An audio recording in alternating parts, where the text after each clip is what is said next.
Did you see some of the same defensive issues in Miami pop up again tonight? A little bit different, but I would just say in general, our defensive execution was not good enough to come off of last game and start the game with a 38-point first quarter and a 33-point second quarter, especially with the points of emphasis being taking care of the paint, defending without fouling, second chance points, and it felt like those reared their heads too much in that first half. And then I thought that we actually found a little bit of a groove defensively in some other areas, and credit some of their guys that haven't been shooting it well, shot it decently tonight. So we will definitely hit the drawing board and get back to practice and keep working on our defensive intensity and purpose. Cut the lead to 3 at the end of the third quarter, and then you proceeded to turn the ball over on 6 of the next 8 possessions. What went wrong in that stretch? Is there anything you could diagnose from that stretch of play? Yeah, good defensive stops, unfortunate mishaps in transition, but things that hopefully we can convert better as we just keep going through the season. Going along with that, it seemed like the team was really out of sync. You weren't moving the ball well tonight. Lots of turnovers, as was stated.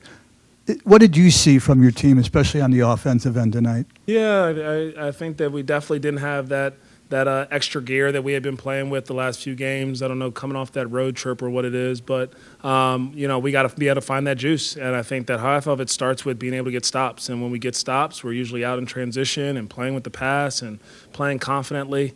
So I think that, again, we got to get more stops to be able to play with the pace that we want to play with.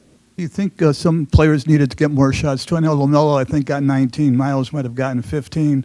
Most of the other guys didn't get many shots. I mean, Kalbrenner had nine, but most of them were putbacks and stuff like that. Do you think the ball needed to get around other players more too tonight? No, I think that we got to some really good actions. Some of those turnovers, if you're able to complete a pass, then one of those guys might get a different field goal attempt. So when you have 21 turnovers and they score 29 points off your turnovers, that's 21 opportunities for somebody else to try to get another field goal attempt. So I think the ball moved a little bit. Again, just got to be a little bit sharper with our decision making.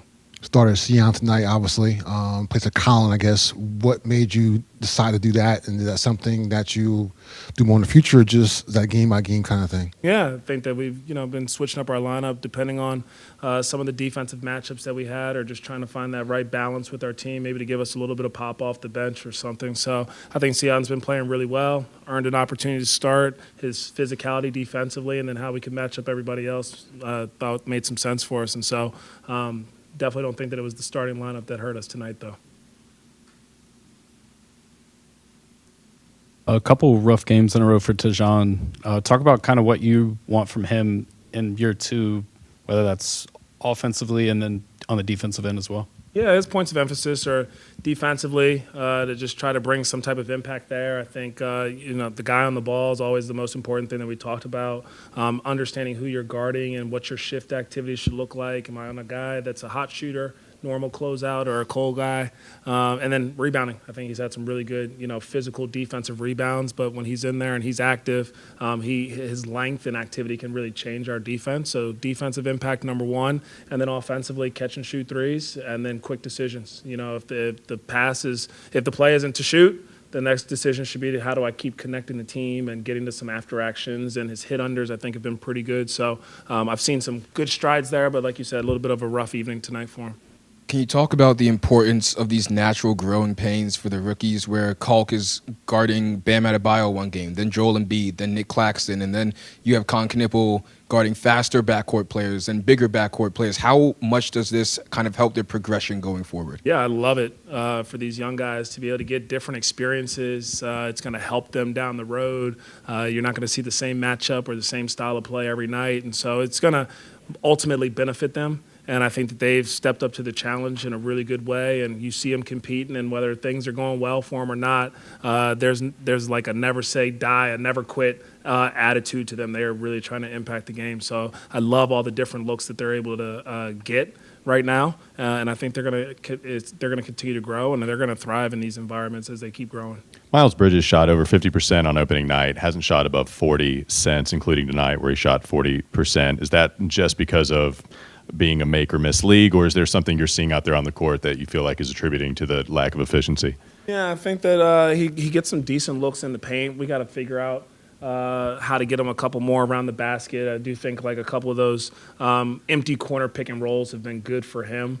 And then if we can find him in those seams, it could really help. And then just some of the, I think, shot selection on some of his threes. Can we get some more catch and shoot?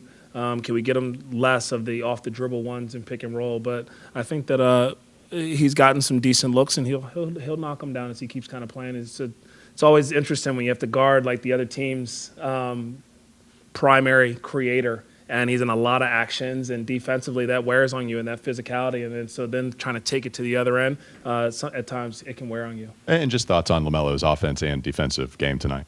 Yeah, I thought that he had some really good defensive plays where he's in the passing lanes and he's guarding the ball, and then I think that there's a couple where he could be a little bit better on the ball, as our whole team can be, and make sure our shift activity around him is good. And then offensively, I actually feel like he played a decent game. There'll be some shots or some possessions where I think that maybe he over dribbled at times, but that could also be a cause of the lack of movement that we had around him. And so I look forward to going back and watching some of the clips, but I think that he is actually adding value on both ends of the court for us.